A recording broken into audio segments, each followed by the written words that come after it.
네, 안녕하세요. 미리네 라이브 상모모입니다. 여러분, 진짜 212 시즌을 준비하는 이적 시장에서는 엄청난 핫 이슈들이 많았었습니다. 이 중 단연 최고는 메시입니다. 메시가 20년 동안 뛰었던 바르셀로나를 떠나 이제는 파리 생제르맹에 입성을 했습니다. 지구 최강 스쿼드를 갖춘 PSG인데요.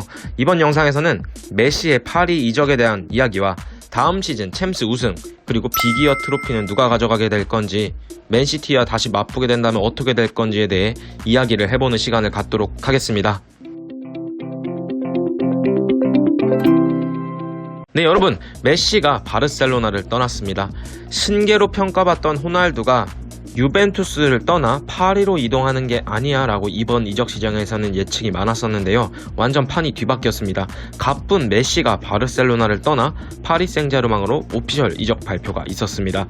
정말 갑자기 미친 이적설이 나오더니 이게 현실로 되었습니다.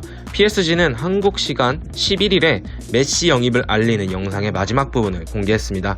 메시의 계약 기간은 2023년까지이며 등번호는 10번도 아니고 19번도 아닌 30번을 달았습니다.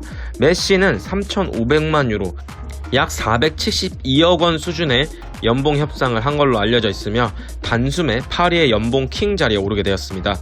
참, 2001년부터 바르셀로나에 몸담았던 메시 선수는 바르셀로나에 대한 애정도 엄청난 걸로 알려져 있는데요.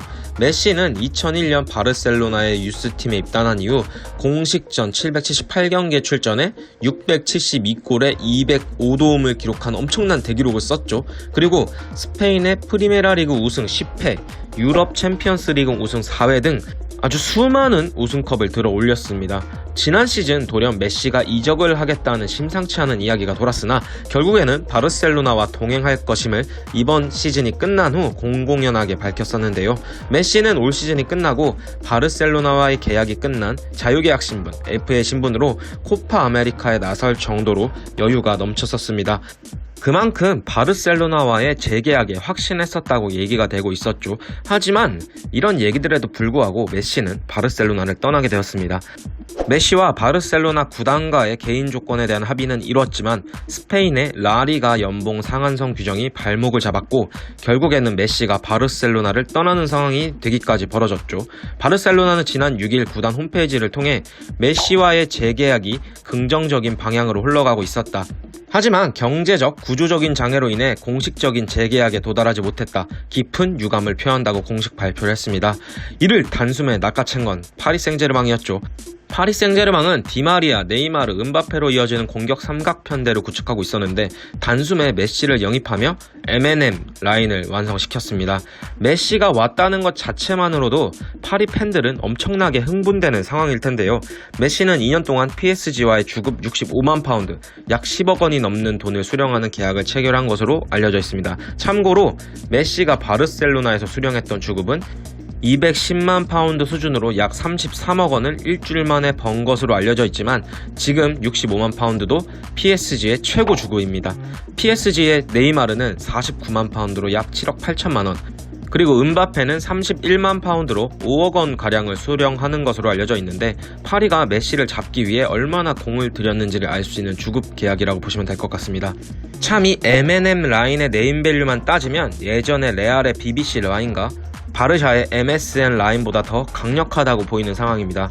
BBC는 벤제마, 베일, 호날두 선수가 이끌었던 공격 라인이고 MSN은 메시와 스아레즈, 네이마르가 이끌었던 공격 라인인데 예전 바르샤 삼각편대에서 은바페 선수와 수아레즈 선수만 바뀌었지만 현재 은바페 선수는 도르트문트의 홀란드 선수와 같이 그 다음 신계로 평가받는 선수이기 때문에 파리의 화력은 실로 대단할 것으로 예측됩니다.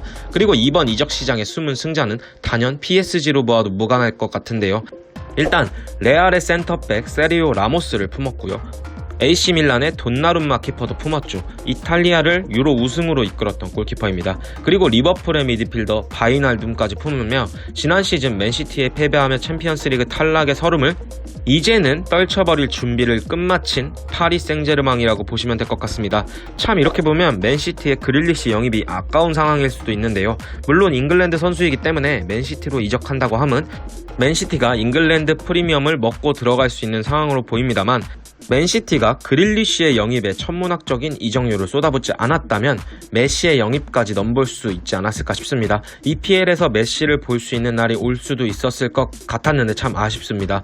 우리의 파버지가 있는 토트넘도 메시에 살짝쿵 연락을 했다곤 하는데 사실 메시가 토트넘에 올 리는 거의 없다고 보시면 되죠. 이 상황에서 의문의 1패는 호날두입니다.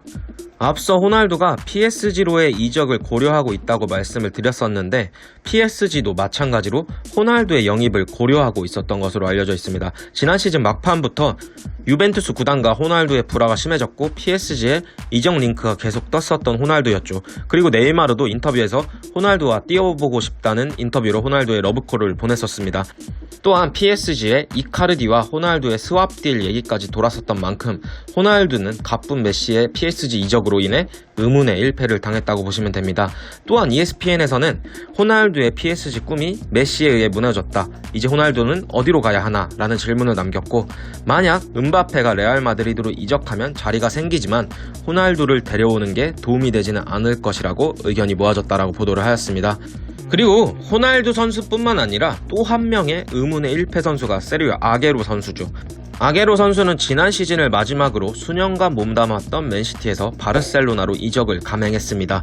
주급도 많이 삭감되었지만 그는 아르헨티나의 동료 메시와 남은 선수 시절 같이 그라운드에서 누비기 위해 바르셀로나 행을 선택했고 메시의 바르셀로나 이탈설이 계속될 때도 메시는 바르셀로나에 남을 것이라고 확신에 찬 목소리로 아게로가 말했었기 때문에 메시가 아무래도 바르셀로나에 남는 게 맞지 않았느냐였지만 결국 아구에로를 바르셀로나로 이적시킨 메시는 PSG로 떠나게 되었습니다.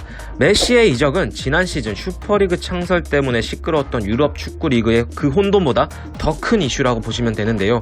축구계를 주름잡는 메시가 PSG로 갔고 메시가 PSG로 이적한 만큼 포체티노 감독의 부담감이 더 커지지 않을까 싶습니다. PSG는 이제 리그 우승은 당연히 해야 하는 상황으로 보이고요. 챔스도 계속해서 4강 문턱에서 좌절했기 때문에 이번 시즌에는 최소한 결승이라도 가야 하지 않을까 싶습니다. 그리고 맨시티와 PSG가 다시 맞붙었을 때 그래도 맨시티가 다시 이기지 않겠느냐라고 지난번 영상에서 말씀을 드렸었는데 라모스, 바이날두 그리고 메시와 돈나룸마가 PSG로 이적해 더 두터운 스쿼드를 갖추게 된 PSG인 만큼 다음 시즌 만약 외나무 다리에서 맨시티를 PSG가 만나게 된다면 과감히 PSG가 이번엔 이기지 않을까 예측을 해봅니다.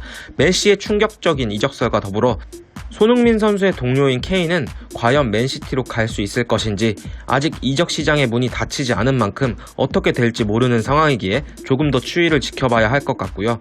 만약 케인이 맨시티로 이적을 감행하게 된다면 이제는 맨시티와 PSG가 꼭 다음 시즌 챔스 외나무 다리에서 만나서 엄청나게 흥분되는 경기가 다시 한번 펼쳐졌으면 좋겠습니다. 오늘 영상은 여기까지입니다. 영상 시청해주셔서 감사합니다.